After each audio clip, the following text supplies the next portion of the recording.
Assalamualaikum warahmatullahi wabarakatuh. Salam Bantil. Perkenalkan, nama saya Riki Hermawan, CPNS, Formasi Auditor. Di sini saya akan membuat video tutorial mengenai panduan praktik penggunaan Google Calendar untuk optimalisasi komunikasi dan koordinasi dalam rangka giat tindak lanjut hasil pengawasan. Di sini bisa dilihat adalah SOP pemantauan TLHP internal yang ada di kantor kita. Itu ada poin-poinnya. Di sini penulis fokus pada poin 4, yaitu tim pemantauan TLHP melaksanakan pemantauan selama 60 hari. Nah, ini penulis membuat draft konsep prosedur masa pelaksanaan TLHP internal selama 60 hari. Dijabarkan oleh penulis menjadi 10 rangkaian kegiatan. Nah, jika ditotal menjadi 60 hari sejak LHP diterima oleh auditi.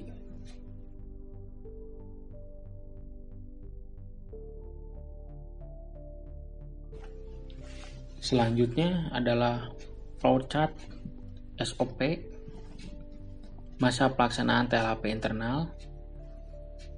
Bisa dilihat ini step by stepnya.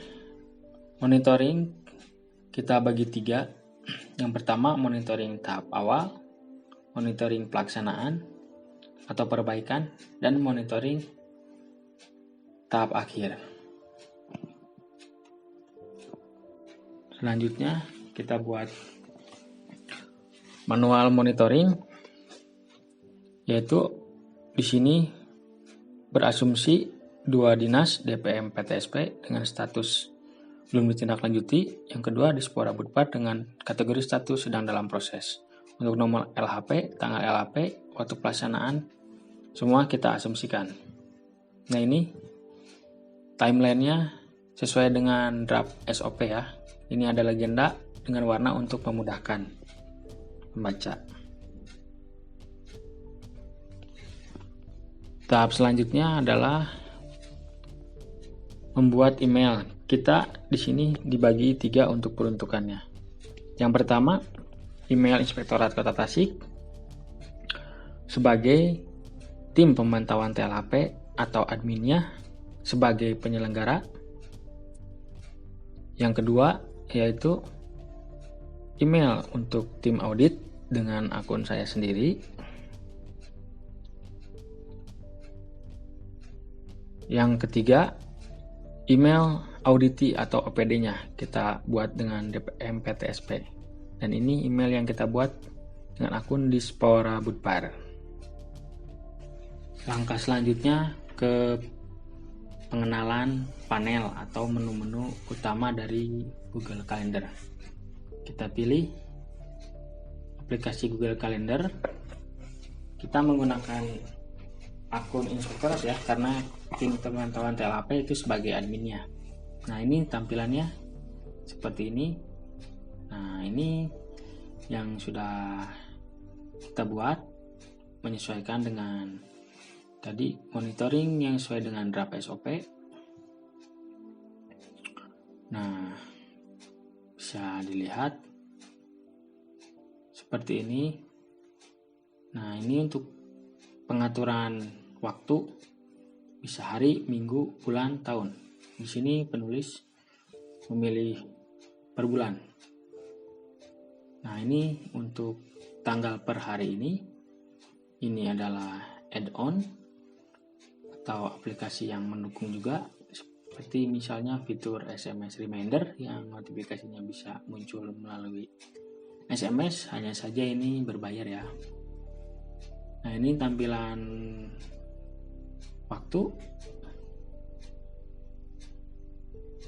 Nah, untuk yang ini tampilan waktu juga. untuk kalendernya.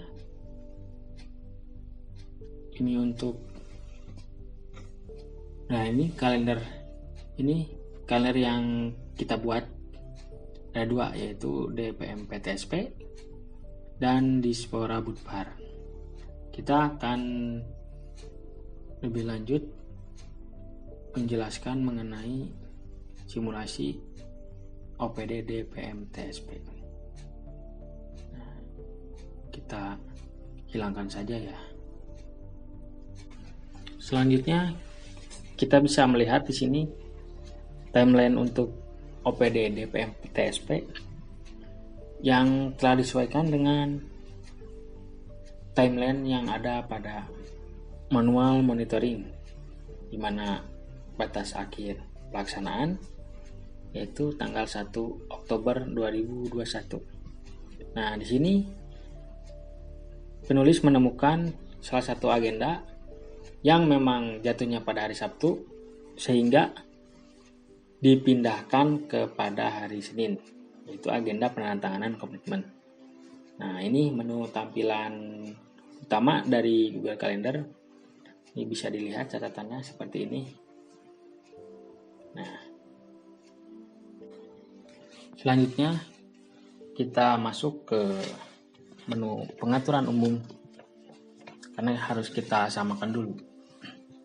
Nah, ini jangan lupa pada bahasa dan wilayah kita rubah menjadi bahasa Indonesia agar mudah dimengerti, dan atur format waktu. Pengaturannya seperti itu, ikuti saja.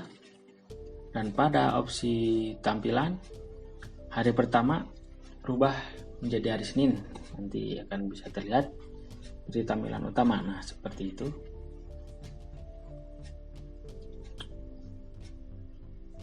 Nah, ini kalau kita memerlukan data kalender dari orang lain, atau kita akan memberikan data kalender kita kepada pihak yang bersangkutan dengan cara mengekspor. Nah, ini hasil downloadannya. Nanti ini bisa dikirim kepada OPD atau tim audit yang memang berkaitan dengan penugasan. Nah, ini adalah manual monitoring untuk Dinas DPM PTSP yang akan kita buat kepada aplikasi Google Calendar. Nah, kita centang ya. Nah, ini nih. Nah, ini kita bisa dihilangkan juga untuk hari libur nasional. Nah, ini yang tadi, karena agenda kita jatuh di hari libur, kita geser ke hari Senin. Nah, langkah selanjutnya adalah membuat event atau kegiatan. Bisa diklik dari simbol tanda plus atau dari tanggal 1 tersebut, atau bisa kita klik 2 kali di area kolom bebas. Bisa seperti itu ya caranya ya. Nah, ini semua yang telah kita buat selama 60 hari. Nah, untuk contohnya kita di tanggal 23, yaitu pada agenda membuat notifikasi pengingat mengenai batas waktu TLHP. Nah, di sini bisa dijelaskan ada tombol apa saja. Nah, ini untuk waktunya dari tanggal berapa sampai tanggal berapa bisa dipilih. Nah, ini untuk notifikasinya apakah akan sepanjang hari atau dengan batas waktu tertentu yang ditentukan. Kita pilih di sini sepanjang hari ya. Nah, ini bisa juga menggunakan daring dengan Google Meet ya. Nah, ini mempermudahkan juga untuk form dalam kegiatannya memiliki kode koordinat, tinggal kita ketikkan saja alamatnya apa, Kalau misalnya kita ada pertemuan di lokasi yang kita belum tahu alamatnya, nanti tinggal bisa di tracking jalurnya. Misalnya di sini contoh PDAM. Seperti itu. Nah, ini notifikasi bisa melalui email atau notifikasi sama saja. Nah, ini 1 hari sebelumnya pada pukul 9.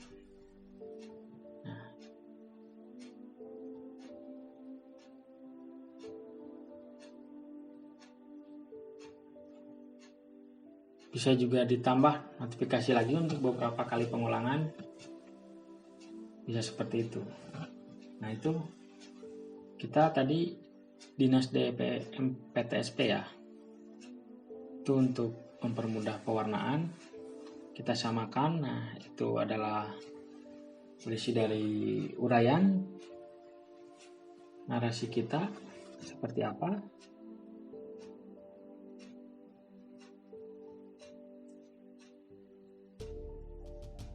Nah, di sini bisa untuk lampiran dokumen, ini untuk format teks, ini untuk urutan teks biar rapi, ini bisa mensisipkan link.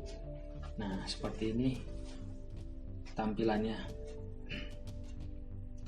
Nah, selanjutnya ini untuk kolaborasi dengan partisipan. Nah, di sini kita mengambil 3. Yang pertama, inspektorat.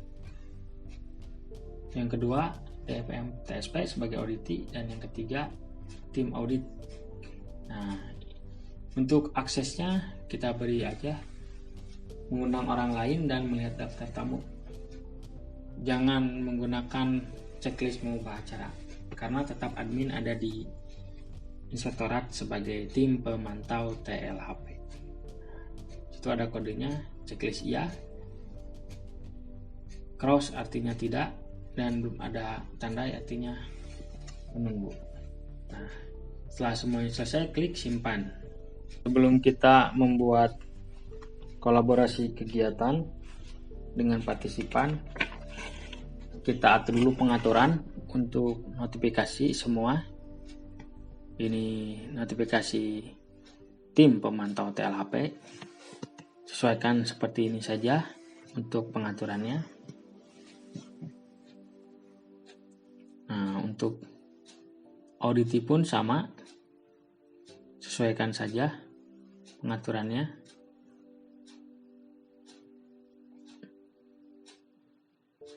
Dan untuk tim audit pun sama, sesuaikan saja untuk pengaturan notifikasinya. Nah, ini sesuaikan, kita beri pada pukul 19 ya. Itu sesuai kebutuhan. Nah, sudah semua, settingannya sama. Maka sekarang kita akan membuat kolaborasi kegiatan dengan partisipan. Nah, di sini masih kosong, belum ada karena kita belum membuatnya. Nah, kita klik. Nah, ini akun admin ya, tim pemantau TLHP. Pertama kita kirim kepada auditi. Yang kedua, kita akan kirim kepada tim audit juga.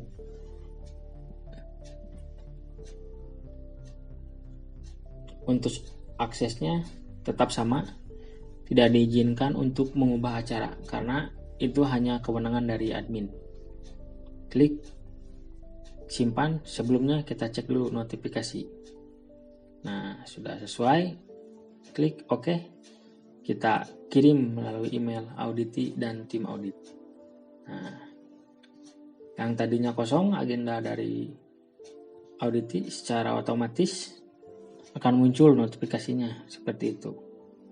Nah, hanya belum disetujui ya tidaknya ini, maka klik ya. Jika bisa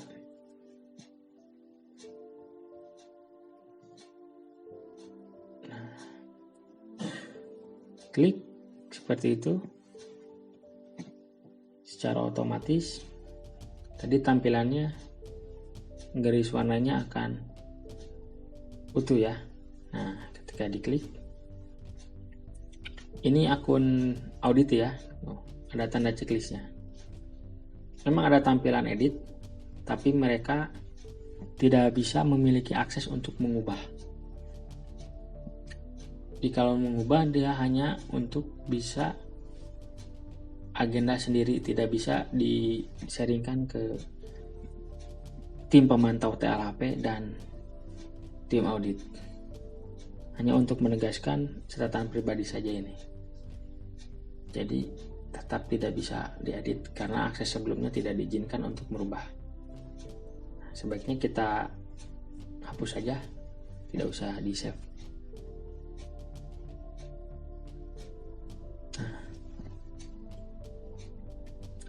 Seperti itu.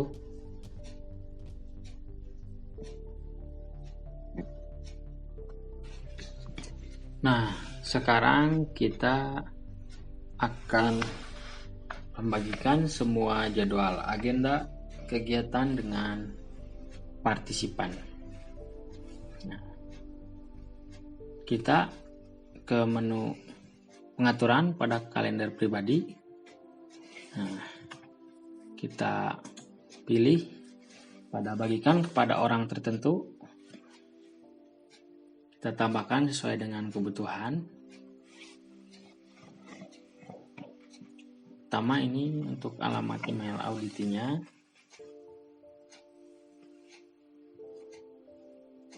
Nah, pilih melihat detail semua acara. Disamakan saja. Dan yang kedua untuk tim audit atau IRBAN, kita masukkan juga alamatnya. Tetap sama, akses izinnya melihat detail semua acara saja. Nah, itu sudah muncul notifikasi. Setelah itu kita lihat email, ini email dari tim audit, akan muncul notifikasi email kepada, maaf ini audit ya, akan muncul emailnya. Nah, ini tambahkan kalender. Nah, ini hasil kalender yang telah dikirim dari tim pemantauan TLHP kepada auditi. Ini asalnya kosong, belum ada timelinenya. Kita klik tambah. Nah, maka akan muncul pada kalender lainnya. Kita hilangkan saja dulu, hidden. Nah, maka ini akan muncul kalender yang sesuai jadwal dengan tim pemantau TLHP atau admin. Nah, seperti ini. Sama itu pun dengan tim audit atau IRBAN bisa memantau juga karena telah menerima email juga. Kita lihat kotak masuknya. Nah, di sini ada tambahkan kalender ini. Nah, ini kalender bersama bersumber dari tim pemantau TLHP. Nah, ketika klik tambah, maka akan muncul pada kalender lainnya. Nah, tampilannya seperti itu, sama dengan tampilan dari auditi atau OPD.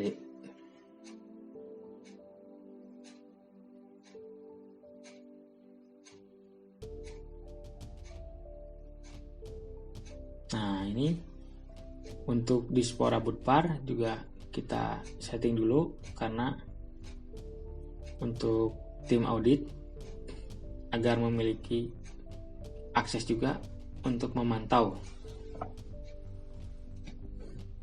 jalannya rangkaian kegiatan tetap settingannya sama. Nah, untuk Inspektorat Kota, tim pemantau settingannya mengubah dan mengolah fitur berbagi ya. Nah, sudah itu lihat email dari tim audit. Nah, ini yang timeline Dispora Budpar kita tambahkan.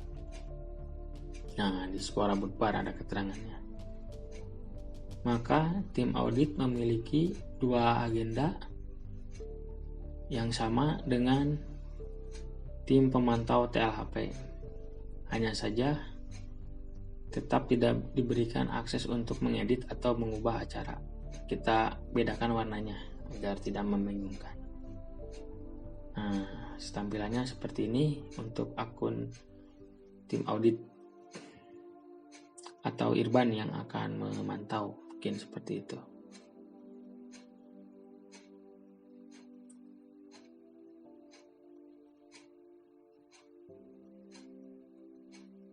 Nah, ini tidak ada tombol edit ya.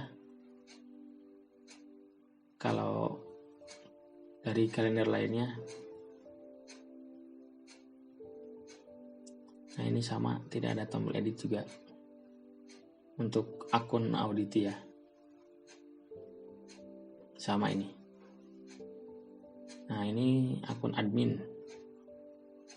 Tampilannya seperti ini.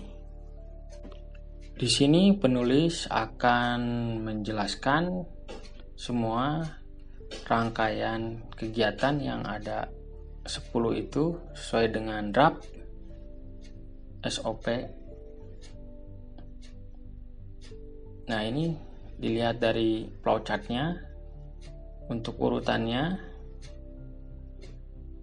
Nah, ini semua ada 10 poin akan dijelaskan dalam aplikasi Google Calendar ini.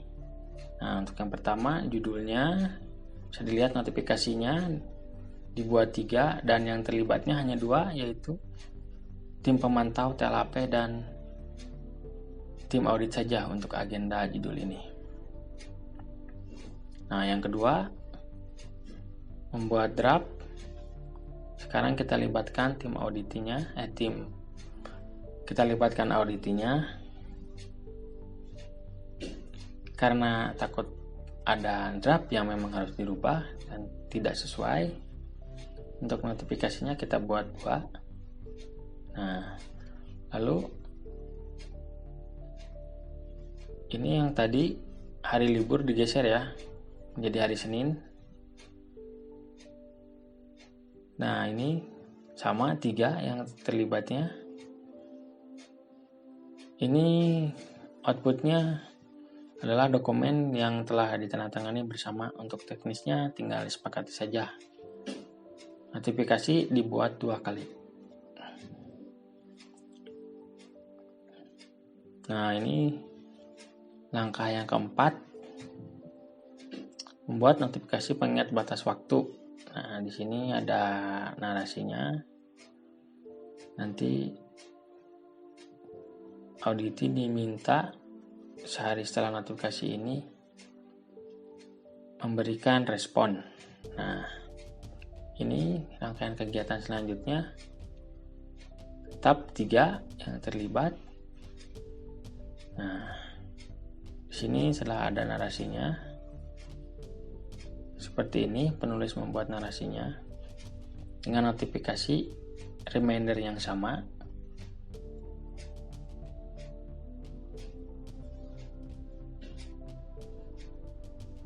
Nah, agenda selanjutnya ini khusus untuk auditi yang menjawab ya. Sedangkan di sini penyelenggaranya atau adminnya masih tim pemantau TLHP. Nah, ini yang harus kita perhatikan.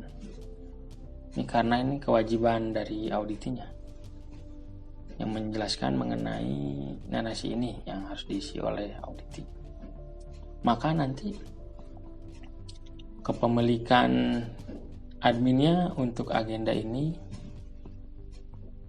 akan dirubah dan diberikan kepada Dinas DPMPTSP. sebagai admin. Nah, seperti ini nih. Nah, ubah pemilik. Kita klik sesuai kebutuhan. Untuk auditi,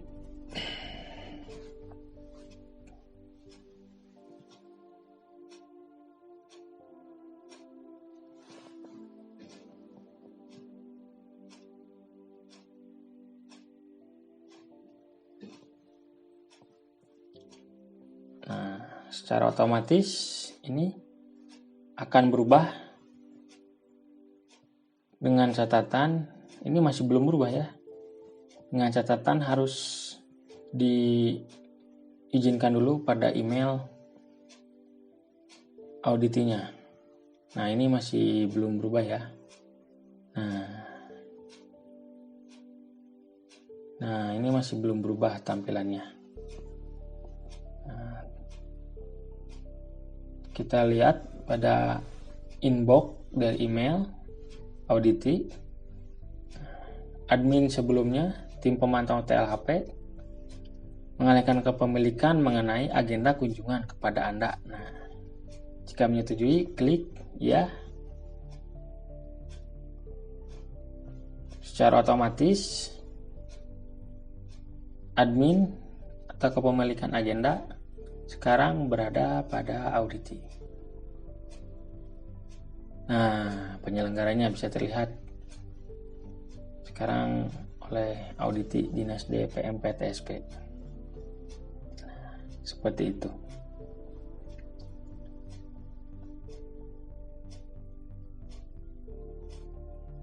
Untuk langkah selanjutnya,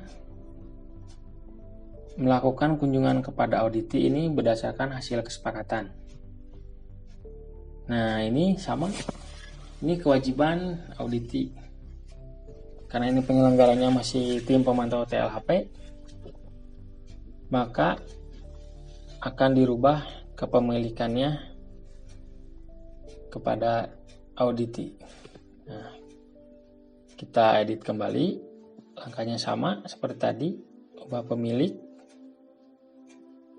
Kita tunjukkan kepada email auditi.